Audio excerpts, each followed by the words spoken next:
Welcome to In Her Image, a podcast where we seek and celebrate our Mother God through scripture, scholarship, the arts, and everyday life. I am Jess Burdett. I'm so happy to be back with you today. Unfortunately, it will be short-lived as Meg and I are about to go on our holiday break.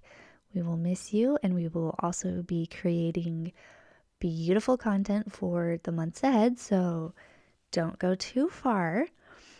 But today I have a special short episode for you for this Thanksgiving week about Native American goddess mythology. I will be reading from Native American Goddess Tales Introduction by K.L. Nichols, and I hope that you will glean some beautiful insights from this reading. So, without further ado, in the beginning, Tawa the sun god and Spider Woman, the earth goddess, together sang the world and its beings into existence, according to a Hopi creation tale. This earth mother is called White Bead Woman, or Changing Woman in Navajo tales. In the Seneca origins myth, she is Falling Woman's daughter, and like many of her other manifestations, is the mother or grandmother of the sacred twins, who will later play key roles in preparing the earth for human habitation.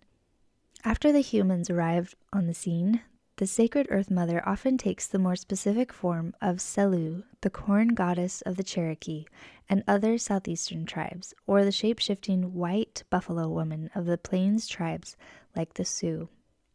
This Native American goddess is more than just a token consort of a dominating male god. If she is paired with a mate, she is a co-equal. Tawa may think of the mighty idea of creating the earth and the human race, but his thoughts are powerless until Spider Woman completes them by putting them into action and giving them form. More often, however, she functions autonomously. White Bead Woman undertakes the long journey on her own to the sun god's home in the west.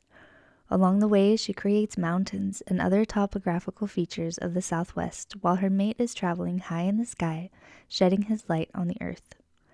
Since all the plant seeds and animal herds, plus the earth's riches like turquoise, flint, and white shells, belong to her, she decides for herself where and when to dispense them. It is her idea to provide the future humans with ceremonies and rituals, like the sacred pipe, that will give them access to the spirit world.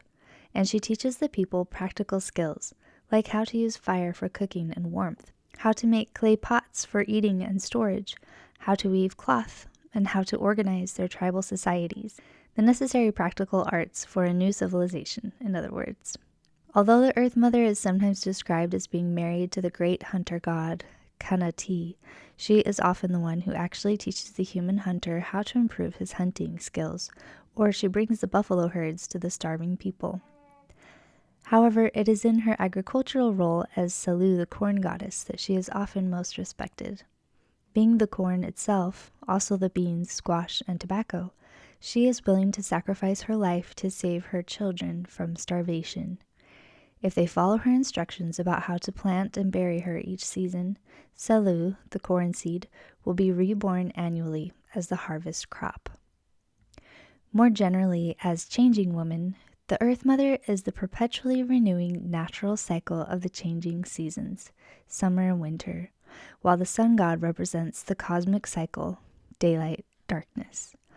However, it is the life-infusing energy of the Earth Goddess and the Corn Maidens that unites the spiritual and natural worlds.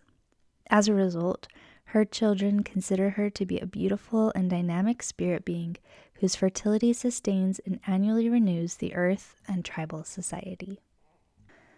I hope you enjoyed that reading. You can read more stories about White Bead Woman, Changing Woman, and the Corn Goddess on this wonderful little website called arcadiasystems.org. I'll post a link to it in the show notes so that you can find it easily. There are several stories here that are really interesting to read.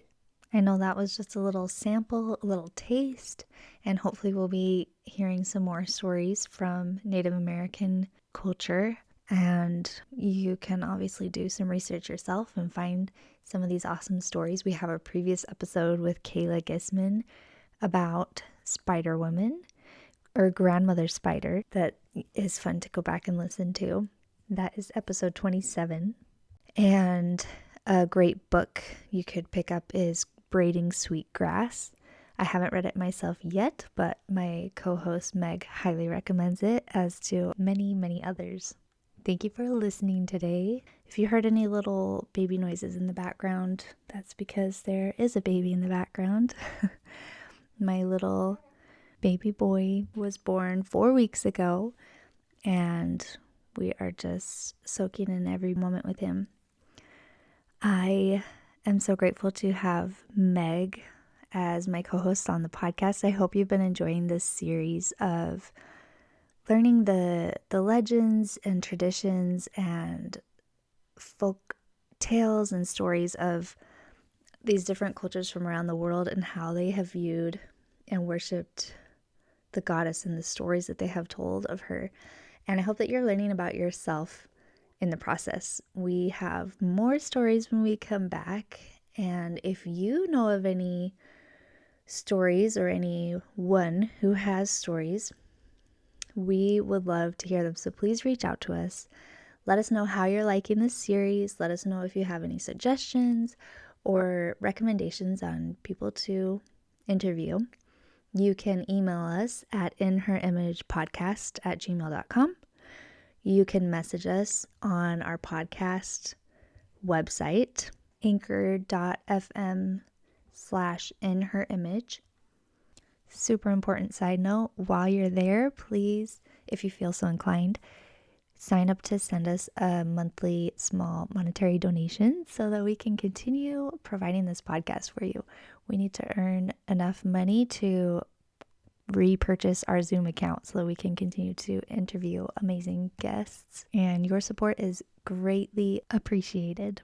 And side note, or you can find us on Instagram at In Her Image Podcast and send us a message. So we hope you have super satisfying holidays and that you are able to focus on rest and renewal and creating moments of magic with the people you love. We will see you again in the new year. Bye now. Thank you for listening. If you enjoyed this episode, feel free to share it. And if you haven't yet, please leave us a review. If you'd like to support the podcast monetarily, you can make a monthly donation at anchor.fm/inherimage. We'll be back in January with another inspiring episode.